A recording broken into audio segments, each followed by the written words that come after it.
promesas del pacto, de lo que vamos a conversar hoy día, son maravillosas porque pueden darse situaciones puntuales, pero cuando Cristo hace un pacto con el ser humano, lo hace en forma global para todos los seres humanos. Bienvenidos con ustedes el pastor Horacio Rodríguez, que les habla Raúl Medina. Les saludo cariñosamente, deseando que esté gozando de las bendiciones de nuestro Dios. ¿Tú recuerdas allí el incidente de Jacob y Labán? Sí. Jacob que se fue a la tierra de un familiar, ¿no es cierto? Estuvo varios años, luchó por la Rebeca, como dicen algunos, y en algún momento quiso deshacerse de esa situación que había porque le estaba haciendo incómoda, qué sé yo, y volver a su tierra, como a todos nos gustaría volver. Y entonces sale y aparece un incidente que los persigue Labán, qué sé yo. Lea usted allí Génesis 31 el incidente. Pero perdón, tenemos que considerar que Jacob cumplió su parte del pacto, porque claro, él había pactado con su suegro que iba a trabajar por quien él amaba, con quien se quería casar.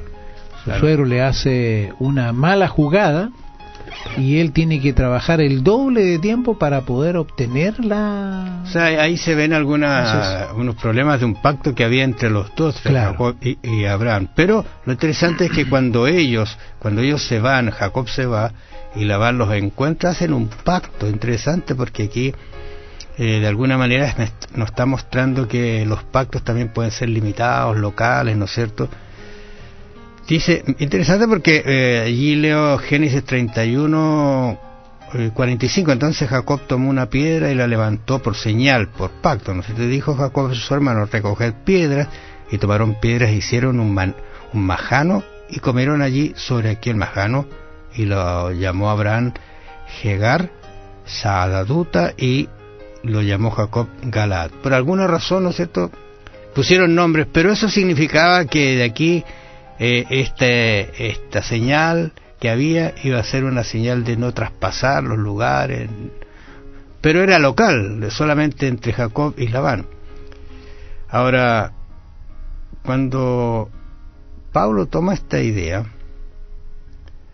allí en Gálatas 3:15, lo hace de una manera ya un poquito más amplia y complementa estas ideas para traerlos a nosotros en una sabiduría. A veces estos textos fuera de contexto han traído muchas dificultades, pero qué interesante, como viendo bien el contexto de lo que se está refiriendo Pablo, de lo que Pablo había leído y había estudiado, entonces se ven un poquito diferentes.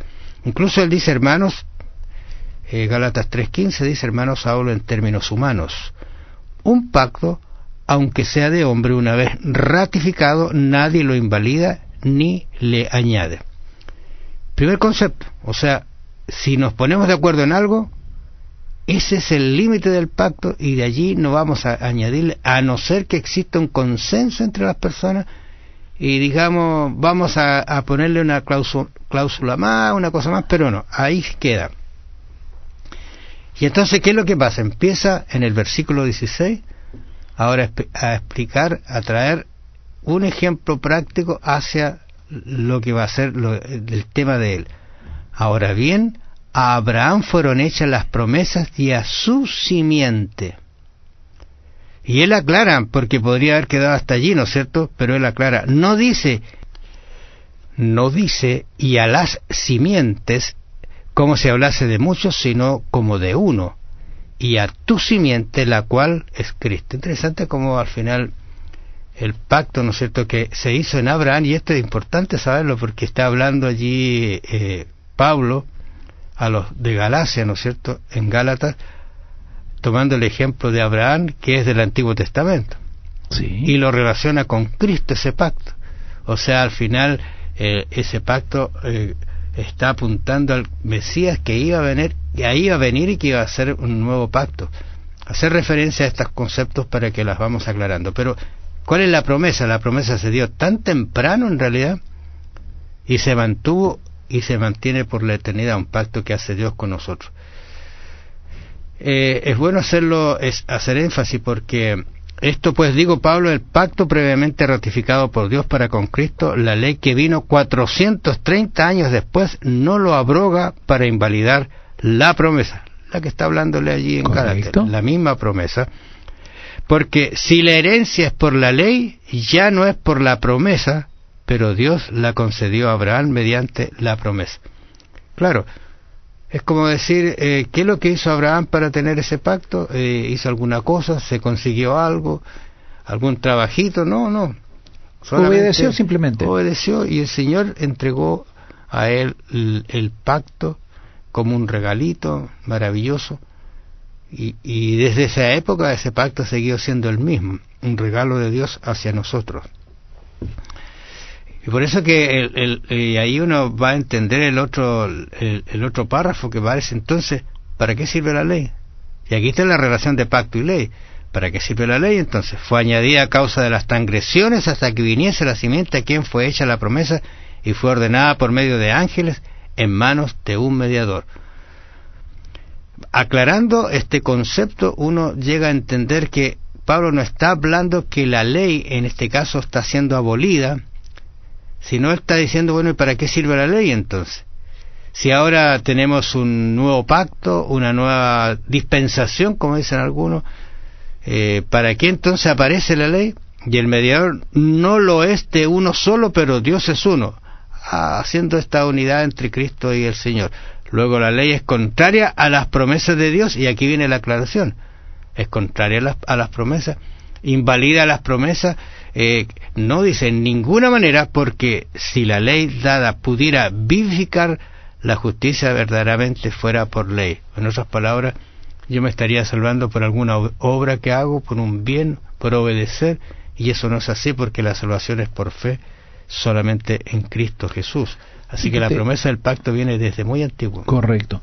Y esta ley que el Señor les entregó por escrito era una necesidad debido al estado que ellos habían llegado, porque durante el largo y oscuro cautiverio de los israelitas en Egipto, donde vivieron en medio del más tenebroso paganismo y de la inmoralidad más depravada, casi perdieron su comprensión o conocimiento de las normas morales de Dios, y aún de las más rudimentarias ideas de los sacrificios.